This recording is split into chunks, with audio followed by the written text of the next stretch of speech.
You wanna know who I am? Folks call me the Bone Man, ain't my real name, but it's the one that stuck. You ever notice how animals hear things we don't? Storms before they break, footsteps before they fall. Things moving in the dark that ain't got no business moving at all.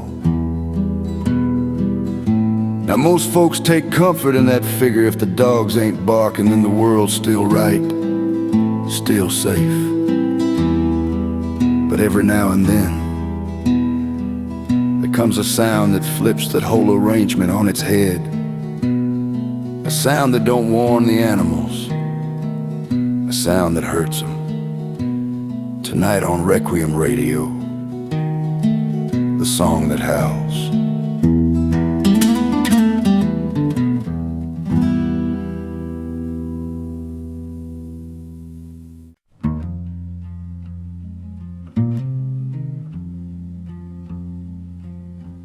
It started with a man nobody knew, nobody asked about. That tells you everything you need to know right there. He showed up on a Tuesday, middle of the afternoon, heat sitting low and lazy on the asphalt, set himself up on the corner just off the main drag. Not a stage, not even a crate, just stood there with a guitar that looked older than the buildings around him. Didn't have a case out.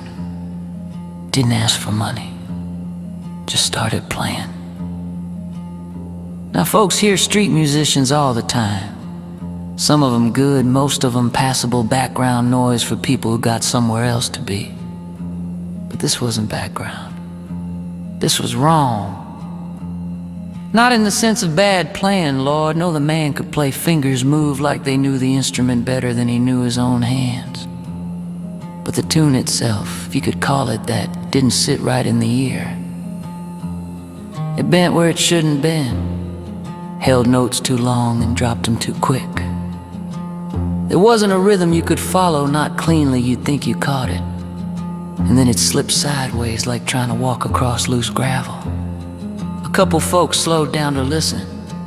One or two even smiled like they'd found something unusual, maybe even beautiful. And then the first dog started howling.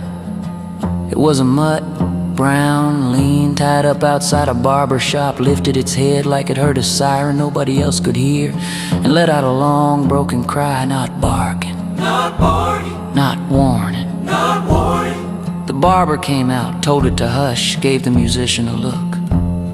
The man didn't even notice, just kept playing. Then another dog joined in, then another.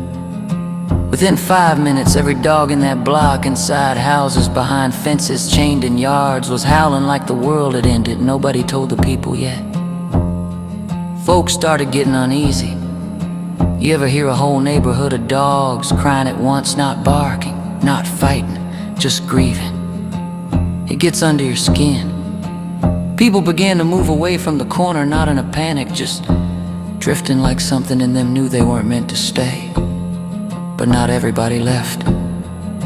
There was a woman, mid-30s, stood across the street, didn't move, just listened real still like she was waiting for the song to finish. Later she'd say it was the most beautiful thing she'd ever heard. Said it felt like remembering something she never lived. Said it sounded like a lullaby her mother might have sung if her mother had known how to sing. But while she was standing there smiling at that sound, the dogs weren't just howling anymore.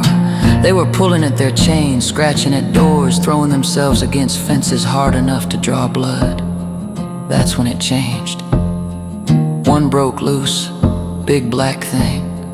Nobody quite knew whose it was, came running down the street, not at the musician, not at the people, just running, like it was trying to outrun the sound. It got halfway down the block, stopped dead, turned around and charged straight at the man. Now here's the part that don't sit right. The musician never stopped playing. Didn't look up, didn't flinch. The dog hit him full force, should have knocked him flat, but it didn't. It stopped, right there, 2 feet away, stood rigid, shaking. Then it let out one last sound, short, sharp, like something snapped inside it, and dropped. dead. Just like that. No blood, no struggle, just gone. That's when people started running. Windows slammed shut, doors locked. Somebody called the police, though I don't know what they thought they'd report. A man playing music too strange for dogs to live through. By the time anyone official got there, he was gone. No footprints, no case, no sign he'd ever been there at all. Except the dogs took days for him to settle. Some never did. They'd wake up at night and start howling all over again. Same note, same pitch, like they were trying to answer something that wasn't there anymore. Veterinarians couldn't explain it, said the animals were physically fine, but anyone who owned one of those dogs would tell you they weren't the same. Wouldn't listen the same, wouldn't sleep the same, like they'd heard something they weren't meant to hear. As for the woman across the street, the one who said it was beautiful, she started humming the tune, at first just absent-minded, while cooking, while driving, then louder, then longer. Neighbors said the same thing the dogs had done, that the sound made the air feel tight, heavy. One night her own dog, small thing, harmless, turned on her. Not out of anger, out of terror. Bit her hand, then ran into a wall hard enough to break its neck. She stopped humming after that, at least where anyone could hear her. But every now and then, late at night, folks in that neighborhood still say the dogs start up again. All at once. Same note, same grief. On a feel in cause, we'll call some might hear stepping underneath.